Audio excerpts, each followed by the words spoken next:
সুধী দর্শক, আমি দেখতে পাচ্ছি জাতীয় প্রেস ক্লাবের সামনে একটি ভুক্তভোগী পরিবার, তারা একটি ব্যানার নিয়ে এবং সাংবাদিকদের শরণাপন্ন হয়েছেন। পাশাপাশি মাননীয় প্রধানমন্ত্রীর দৃষ্টি তারা আকর্ষণ করছেন ন্যায় বিচার পাওয়ার প্রত্যাশা। ব্যানারে লেখা আছে আর্তনাদ, আমার দলিল, আমার বন্দোবস্ত, আমার ৬০ বছর পূর্বের ঘরবাড়ি, গাছগাছালি আমাকে দে, নয়তো আমাকে বিষ দে, সন্ত্রাসী মাদক ব্যবসায়ী ভূমিদস্যুর হাত থেকে মুক্তি দে।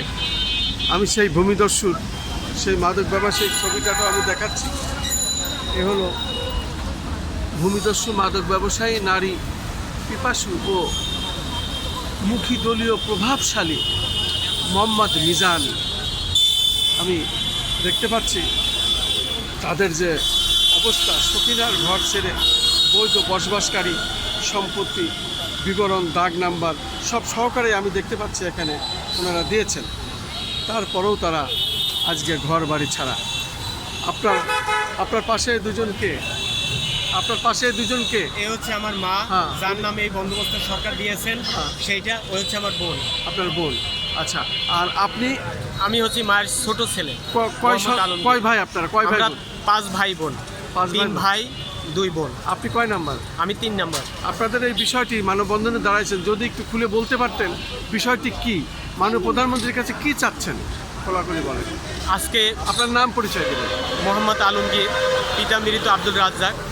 আমি আজকে প্রেস ক্লাবের সামনে দাঁড়িয়েছি একটা মায়ের আর্তনাদ প্রকাশ করার জন্য। ইনি হচ্ছে আমার মা। আর খোলা চিঠি নিয়ে আসি, মাননীয় প্রধানমন্ত্রীর কাছে খোলা চিঠি নিয়ে আজকে উপস্থিত হয়েছি। অতি ক্লান্তের মাঝে, অতি অসহায়ের মাঝে আজকে এই প্রেস ক্লাবের সামনে দাঁড়িয়েছি। বিষয়টা হচ্ছে আমাদের 1985 সালে আমার বাবা জীবিত থাকাকালীন সম্পত্তি তিনি লিজ আকারে, লিজ সরকারি ট্যাক্স দিয়ে ওই সম্পত্তি বুক দখল করছে, সরকারি সম্পত্তি। কোন জায়গায়? এটা হচ্ছে স্থান হচ্ছে বরিশাল বানারীপাড়া 22 গ্রাম, উত্তর 22 গ্রাম। আচ্ছা, এখন কি অবস্থা? এখন অবস্থা হচ্ছে সেইখানে সেই 1985 সালের যে সম্পত্তি, সেই সম্পত্তিতে 60 বছরের পূর্বের সম্পত্তি আমরা বুক দখলে আছি এবং আমরা সরকারের কাছ থেকে 99 বছরের লিজ নিয়েছি। সেই সম্পত্তিতে আমাদের ঘর বাড়ি আপনারা দেখছেন, দোতলা একটা ঘর আছে, নরভর। কোনোভাবে মানুষ যেভাবে অসহায়ভাবে থাকে সেইভাবে। আমার বাবা 28 বছর আগে মারা গেছে। আমার মা 5 ভাই বোনকে কোনোভাবে আমাদেরকে একটু মানুষ করেছে।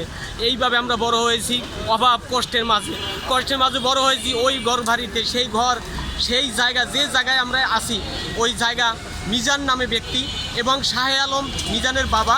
এই মিজান ভূমিদস্যু এবং নেশাগ্রস্ত অবস্থায় আমাদের এই জমি বলতেছে, এই জমি আমি ক্রয় করছি, বন্দোবস্তর জমি ক্রয় করছি বলে উনি প্রকাশ করেছে। এবং এই শাহে আলম, মিজানের বাবা শাহে আলম, তিনি 33% জমি সরকারের কাছ থেকে বন্দোবস্ত নিয়েছে এবং তার নানা 33% নিয়েছে। এও বলছে তার মায়ের নামে নাকি 33% সম্পত্তি একই জায়গায় তারা বন্দোবস্ত সরকারের কাছ থেকে নিয়েছে। কিন্তু উনি মিজান বলতেছে আমি বাবা মার কাছ থেকে সম্পত্তি এবং জয়নাবের কাছ থেকে সম্পত্তি নাকি ক্রয় করছে, আমাদের সম্পত্তি, তার নানা সম্পত্তি ক্রয় করছে।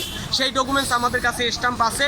ওই স্ট্যাম্প উনি যে কিনছে, বাবার কাছে নানার কাছ থেকে স্ট্যাম্প কিনছে। এবং ওই শাহে আলম বন্দোবস্তের সম্পত্তি আইনি দণ্ডনীয় অপরাধ বিক্রি করা, সেই সম্পত্তি সোরাফের কাছে বিক্রি করছে 10% 4 লক্ষ টাকায়। এবং ও মিজান সে বলতেছে আমিও কিনছি 4 লক্ষ টাকায় 10%। এইটা হচ্ছে আমাদের সম্পত্তি।